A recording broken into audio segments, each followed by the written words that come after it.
श्रीलक्ष्मी श्रीमहालक्ष्मी क्षीरसागरकन्यका उत्तिष्ठ हरिसम्प्रीते भक्तानां भाग्यदायिनी।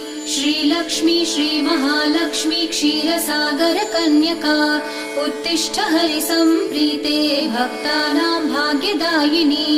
उत्तिष्ठोत्तिष्ठ श्रीलक्ष्मी विष्णुवक्षस्थलालये उत्तिष्ठ करुणापूर्णे लोकानां शुभदायिनी।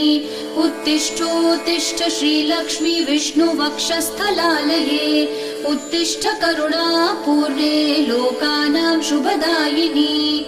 श्रीपद्ममध्यवसिते वरपद्मनेत्रे श्रीपद्महस्तचिरपूजितपद्मपादे श्रीपद्मजातजननी शुभपद्मवक्त्रे श्रीलक्ष्मी भक्तवरदे तव सुप्रभातम्।